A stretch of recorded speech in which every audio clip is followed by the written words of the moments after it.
So one of the guys on the Producer Mindset Gang on Facebook asked, how can you deal with surpassing a low motivation that you may have on certain days or in a certain week, for example? So I'm going to explain the ways which I deal with motivation and passion in general.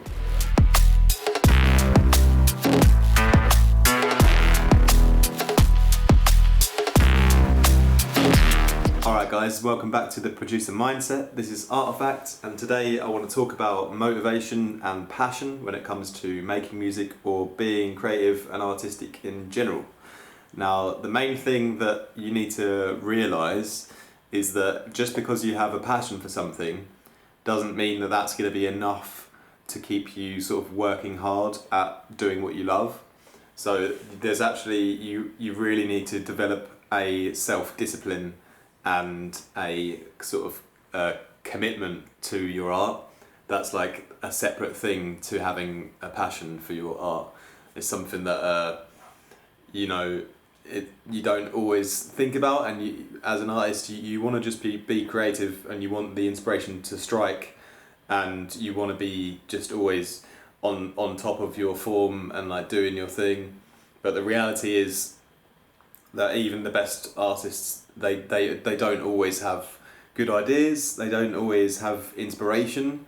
But what separates a professional artist or producer from a sort of hobbyist is that even if they don't have any motivation or inspiration, they still go to work anyway, regardless of how they are feeling at the present time.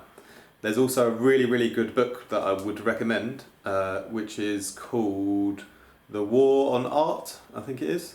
It's about how to deal with procrastination. But the main takeaway I got from this book, and it's something that I always think back on, is when you sit down to work and you just start working, by having that sort of commitment and just getting on with it, inspiration eventually strikes you and kind of flows through you in a way. Like when you just start doing your work, even if you don't have the necessary inspiration at the time, like it will naturally sort of come to you just by getting on with it, you know. So yes, you really need to understand that having a passion is not necessarily enough. Our friend on the Producer Mindset Gang said in his question that he wanted to be doing something productive or creative, but he didn't feel like he had the motivation for it, so instead he would do other things, you know, like just chilling out or playing games or whatever. And what I would say in this situation is, if you obviously have a want or a need to do something, but you're not doing it anyway, then it is probably because you haven't made a commitment to doing it. For example, today is Mindset Monday, which I invented for myself, and to be honest, I didn't really feel like, and don't really feel like, doing this video right now, but I'm doing it anyway because I committed to the task of delivering some kind of video to you guys, even if it just helps one of you and inspires you to sort of do your work and keep being creative. That's good enough for me. So I'm going to make the video anyway, even if I'm feeling a bit tired, and that's committing to what you set out to do. So if you really want to do something, like if you really want to be a producer and you have a passion for it and you enjoy it, then you need to deal with building self-discipline and commitment to your art, because that is the number one thing that will separate you from other people, and it will also make sure that you are doing it in the most professional way that you can, and not just as a hobby. And just by doing that, you're going to go through a lot of pain, but this is the actual only way that you can grow and improve, is going through those stages of pain, especially those times when you don't want to do something but you do it anyway. It's in those moments that you actually get better. Like when things are nice and easy and you're doing it for fun, that doesn't last, you know, and you have to go through that painful time of just grinding it out anyway, even if you're not enjoying it at the time. And then that's when you'll really hone into how you can improve your mindset as well. And also you'll start noticing that you might actually improve your art or your production, for example, you know? So I think that's something that's really worth paying attention to. And,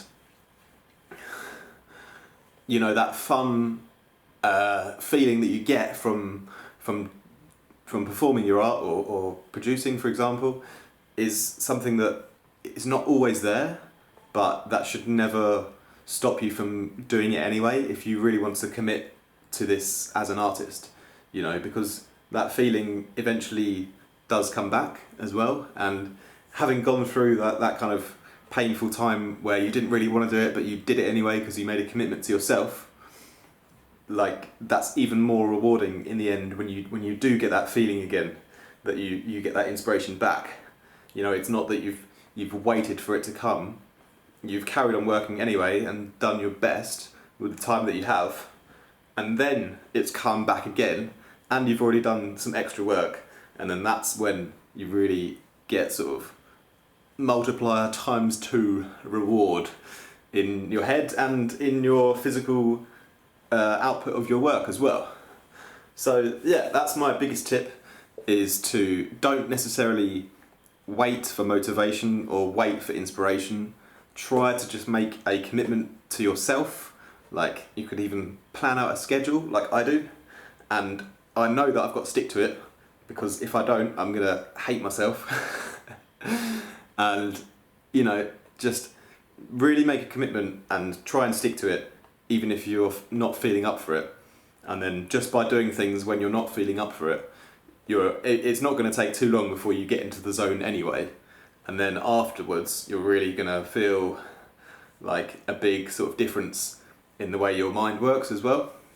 And yeah, just pushing through that sort of pain of, or that sort of discomfort of not wanting to do it at the time, but just pushing through that and doing it anyway, is how you really grow and develop as a artist.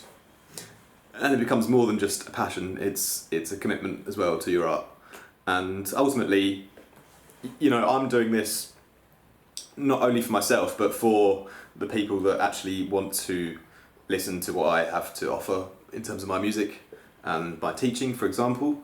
So it's just as much for those people as it is for me.